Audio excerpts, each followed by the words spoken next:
बिस्मिल्लाहिर्रहमानिर्रहीम। अस्सलाम वालेकुम नाज़रीन, आप यूट्यूब चैनल देख रहे हैं। मैं इमरान खान हूँ।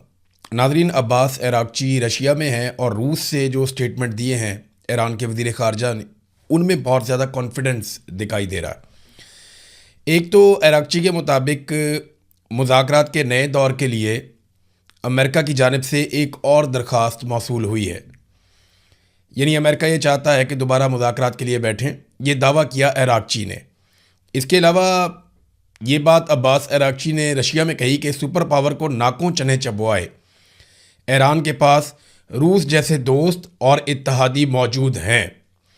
अब ईरान जब रशिया के साथ मिलता है तो उसे बड़ा कॉन्फिडेंस मिलता है, क्योंकि रूस माजी में अमेरिका के मुकाबले में एक बहुत बड़ी ताकत था, आज नहीं है। ये हकीकत है।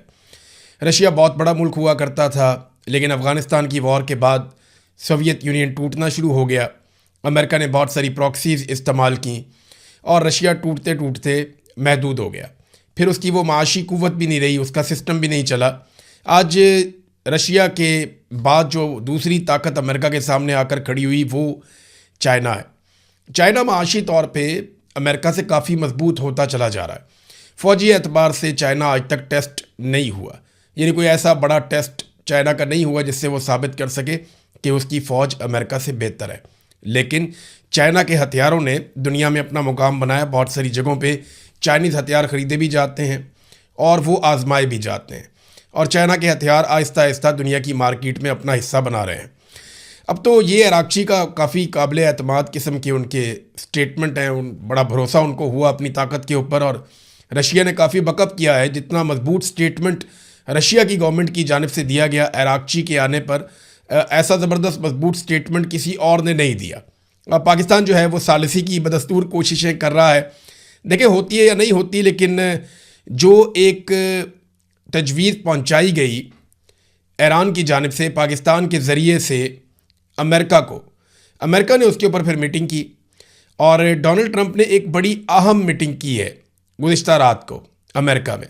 क्योंकि अमेरिका में अब रात शुरू हुई है जब आप ये वीडियो सुन रहे हैं, तो जब पाकिस्तान में रात थी और अमेरिका में दिन था, तो अमेरिका में डोनाल्ड ट्रंप ने बड़ी अहम एक मीटिंग की है और उसमें गौर किया इन बातों पर जो तजावीज़ ईरान ने दिए। ना सिर्फ उन तजावीज़ पे गौर किया गया, बल्कि मुस्तकबिल का लाया अमल भी उन्होंने तैयार किया कि अगर बम्बिंग शुरू करनी है तो दोबारा कब करनी है, कैसे करनी है, किस किस को साथ मिलाना है, और अब हिकमत अमली क्या होगी। और अमेरिका ने ऐसा क्या कुछ मुख्तलिफ कर लिया है जो इस मरतबा दोबारा हमले की सूरत में अमेरिका को मुश्किल का सामना नहीं करना पड़ेगा, या अमेरिका को शर्मिंदगी का सामना नहीं करना पड़ेगा दुनिया के सामने। तो ये तो एक मीटिंग हुई है। लेकिन मार्को रूबियो ने, जो अमेरिका के वज़ीर ख़ारजा हैं, उन्होंने जो ईरान ने तजवीज़ दी थी उस तजवीज़ को मुस्तरद किया है। ईरान की तजवीज़ ये थी, और ये बड़ी वाज़ेह उन्होंने दो बातें सादी सादी हैं, मैंने आपके सामने पहले भी रख दी थी। बल्कि जब ये खबर छपी है आलमी मीडिया में, उससे भी पहले मैंने आपको बताया था कि ये दो चीज़ें हैं, एक तो आबना हुर्मुज़, और एक मैंने आपसे अर्ज़ किया था कि ये जो एटमी सलाहियत है ईरान के पास, या जौहरी प्रोग्राम ईरान का, ये डिस्कस होगा। तो ईरान ने कहा जी जौहरी प्रोग्राम को तो हम डिस्कशन में रख लेते हैं, उसके ऊपर हम आइंदा भी बात करते रहेंगे, पहले भी करते रहे हैं, ये मामला हम पेंडिंग कर देते हैं, इस पर मुज़ाकरात चलते रहेंगे। हम फौरी तौर पर एक मुआहिदा कर लेते हैं जिसमें हम आबना हुर्मुज़ को खोल देते हैं।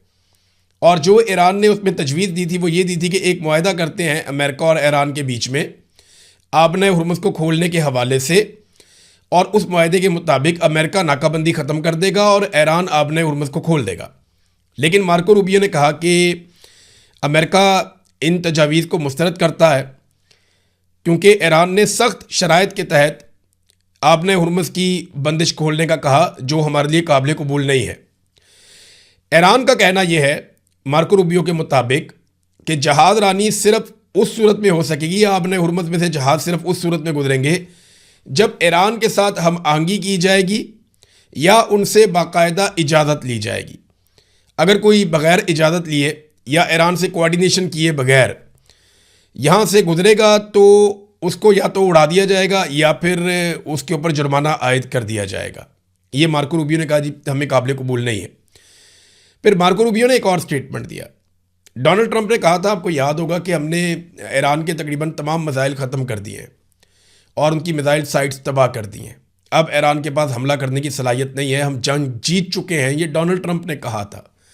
मार्को रूबियो ने इसके बरक्स एक स्टेटमेंट दिया है। डोनाल्ड ट्रंप ने तो 100% मिसाइल ईरान के ख़त्म कर दिए थे, लेकिन मार्को रूबियो ने कहा नहीं, 50% मिसाइल जो है वो सलाहियत ईरान के पास अभी बाकी है और ईरान इतने हथियार रखता है कि वापस 50% हथियारों से हमला भी कर सकता है। एक और नाज़रीन डेवलपमेंट आई इसमें, ये बड़ी दिलचस्प है। ईरान के नायब सदर का एक स्टेटमेंट है, पहले वो आप देख लें। ईरानी नायब सदर ने कहा कि माजी में हमारी तौहीन करने वाले ममालिक, वो ममालिक जो हमें जलील करते थे, वो ममालिक जो हमें जेट फ्यूल बरामद करने से इनकार करते थे, आज वही ममालिक अपनी तवानाई की सप्लाई को महफूज बनाने के लिए और अपने बहरी जहाज़ों को आबनाए हुर्मुज़ में से गुजारने के लिए हमसे इजाज़त के लिए इल्तजा कर रहे हैं। ये बड़ा फातिहाना किस्म का स्टेटमेंट है। यानी ये तो ईरान ऐसा लगता है अपनी फतह का ऐलान कर रहा है कि जो ममालिक कल तक ये करते थे वो करते थे, आज वो ममालिक देख लें कि हम कैसे। ये गुज़िश्ता 2 दिनों से ईरान के स्टेटमेंट बड़े सख्त हो रहे हैं। ईरान के मुख्तलिफ जो लीडर्स हैं वो कभी यूरोपियन स्टेटमेंट्स के ख़िलाफ़ बात करते हैं। यानी एक और स्टेटमेंट मैं देख रहा था, ईरान के एक बड़े लीडर हैं, उन्होंने कहा कि जर्मनी का, क्योंकि एक बयान आया अमेरिका के बारे में कि अमेरिका के पास कोई मंसूबा नहीं है इस जंग से निकलने का, और उन्होंने कहा कि ये मामला इस तरीके से हल भी नहीं होगा। लेकिन उन्हें भी याद दिलाया गया ईरान की जानिब से, ईरानी क़यादत की जानिब से कि जनाब आप भी दिसंबर में ये कह रहे थे कि चंद हफ्तों के अंदर ईरान का ये हो जाएगा वो हो जाएगा। तो वो देखें, हम तो अपनी जगह पे खड़े हैं। तो ईरानी ना अब सबको जवाब दे रहे हैं, यूरोपीय ममालिक में भी कुछ को जवाब दे रहे हैं, अमेरिका को भी जवाब दे रहे हैं, इसराइल को भी जवाब दे रहे हैं और जारहाना बयानात दे रहे हैं। ये नायब सदर का स्टेटमेंट ये कोई छोटा स्टेटमेंट नहीं है। उन्होंने कहा जो ममालिक हमें जलील करते थे, हमारी तौहीन करते थे, हमें जेट फ्यूल बरामद करने से इनकार करते थे, वो हमसे इल्तजा कर रहे हैं कि हमारे जहाज़ों को यहाँ से गुजरने दें आबनाए हुर्मुज़ में से। तो ईरान का रवैया रशिया जाने के बाद मैंने कहा ना, काफ़ी उन्हें कॉन्फिडेंस आया है। रशिया ने, मुझे लगता है कि ईरान के साथ काफ़ी सारी चीज़ें तय की हैं। नेटो का सालाना एक सरबराही इजलास होता है नाज़रीन। ये नेटो के जो ममालिक हैं, ये मगरबी ममालिक हैं ज़्यादातर, अमेरिका के सारे इत्तहादी हैं। तो ये नेटो ममालिक इकट्ठे होते हैं, इनका सालाना एक सरबराही इजलास होता है जिसमें तय करते हैं पूरा साल क्या हुआ, अगले साल क्या होगा, और ये अपनी हिकमत अमली बनाते हैं। अब नेटो वाले जो हैं वो इस रवायत को ख़त्म करने पे गौर कर रहे हैं कि अब हर साल इजलास बुलाने की ज़रूरत ना पड़े। और सादा जो इसकी वजह बताई जा रही है इंटरनेशनल मीडिया में, वजह ये बताई जा रही है कि वो डोनाल्ड ट्रंप को अवॉइड करना चाहते हैं कि अगर डोनाल्ड ट्रंप आएगा नेटो की सरबराही इजलास के अंदर, वो कोई ना कोई ऐसी बात करेगा, बड़ी बदमज़गी अमेरिका की और मगरबी ममालिक की पैदा हो जाएगी। तो ट्रंप के साथ कशीदा मुलाकात से बचने की कोशिश है ये, और कुछ नहीं है। तो इस मामले में वो कहते हैं जनाब इसको मामले को अगर मौखर ही कर दिया जाए तो अच्छी बात है, नेटो का जो सरबराही इजलास है वो ना हो। चीन ने नाज़रीन अक़वाम मुत्तहिदा में एक बड़ा सख्त स्टेटमेंट दिया है और चीन ने वही पोजीशन उनकी वही है, लेकिन ये अमेरिका के लिए बड़ा सख्त स्टेटमेंट है। आबनाए हुर्मुज़ इस वक्त सबका मसला बना हुआ है ना, तो इस पर चाइना ने जो स्टेटमेंट दिया, उनके जो चीन के सफ़ीर हैं अक़वाम मुत्तहिदा में, उन्होंने कहा जी कि आबनाए हुर्मुज़ की बंदिश की जो असल वजह है वो अमेरिका और इसराइल का ईरान के ऊपर हमला है, और ये बिला जवाब हमला है, इसकी ज़रूरत नहीं थी। अच्छा, इन्होंने ये हमला कर दिया ईरान के ऊपर और आबनाए हुर्मुज़ उसके बाद बंद होगी, तो जिम्मेदार इसराइल और अमेरिका का हमला है, चाइना ये कह रहा है। फिर वो ये कहता है कि इस मसले का जामे और मुस्तकिल हल क्या है, वो सिर्फ़ और सिर्फ जंगबंदी में है कि मुस्तकिल जंगबंदी हो जाए तो ये मसला हल हो जाएगा, वरना ये मसला हल नहीं होगा। तो इसमें सारे बैठ के एक मुस्तकिल जंगबंदी करवाएं जिसके नतीजे में ये मसला हल होगा, वरना ये मसला इसी तरह जारी रहेगा। नाज़रीन, कुन्नर में वहाँ पे एक हमला हुआ है और वहाँ की गवर्नमेंट ने इल्ज़ाम लगा दिया पाकिस्तान के ऊपर कि पाकिस्तान ने हमला किया है, और वो कहते हैं जी हमारा काफ़ी नुकसान हुआ है यहाँ पे इस हमले में।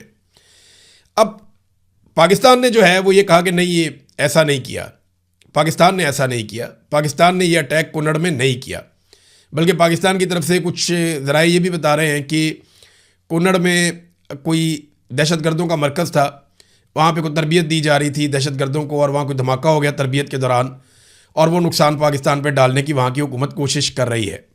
ये पाकिस्तान का मौक़िफ़ है। जबकि अफ़गानिस्तान का मौक़िफ़ ये है कि पाकिस्तानी फ़ोर्सेस की जानिब से अटैक किया गया है और वहाँ बमबारी की गई है, जिसके नतीजे में वो ये दावा करते हैं कि वहाँ सिविलियंस का नुकसान हुआ है। अब ये तो अफ़गानिस्तान का मामला ना, इस पर तो अफ़गानिस्तान का मौक़िफ़ अपना है, पाकिस्तान का अपना है, लेकिन पाकिस्तान के अंदर एक ही दिन में 3 बड़े खौफनाक वाक़यात हुए हैं। हमारे बड़े अच्छे जर्नलिस्ट हैं मोहम्मद फ़हीम साहब, वो इसको रिपोर्ट करते हैं कि एक दिन में 3 मुबैना ड्रोन हमले हुए। खैबर अकाखेल में ड्रोन हमला, बच्चों समेत 7 अफराद वहाँ पे ज़ख्मी हो गए। पेशावर हसन खेल में ड्रोन हमला, और शुमाली वज़ीरिस्तान में ड्रोन जो है मुस्लिम लीग नून के रहनुमा मलक लियाकत अली वज़ीर का बेटा और 2 भतीजे समेत 3 बच्चे भी वहाँ पे ज़ख्मी हो गए। तो ये ड्रोन हमले हो रहे हैं, इनके खिलाफ एहतजाज भी जारी है। खैबर में घर पे मार्टर गोला गिर गया, ये एक्सप्रेस न्यूज़ की खबर है। बच्चों और ख़वातीन समेत 7 अफराद ज़ख्मी हो गए हैं, जिसके बाद वहाँ पे एहतजाज शुरू हो गया। और जो लोग एहतजाज कर रहे हैं उन्होंने बंद किया वहाँ पे सड़क को, उन्होंने काफ़ी एहतजाज किया। MNA भी वहाँ पे जो मकामी पाकिस्तान तहरीक इंसाफ के हैं वो भी आ गए। तो लॉ एंड ऑर्डर की सिचुएशन पाकिस्तान में कोई बड़ी आइडियल नहीं है, लेकिन इस सिचुएशन को ठीक किया जा सकता है अगर सारी की सारी लॉ इन्फोर्समेंट एजेंसीज़ और इदारे वो लॉ इन्फोर्समेंट पे ही तवज्जो दें, अमन व अमान पे ही तवज्जो दें, और अपने जो बाकी उनकी एक्टिविटीज़ हैं उनको मौखर करें या बंद करें, उन चक्रों में ना पड़े। सीधा सीधा जो काम है करने वाला उस काम की तरफ वो आए।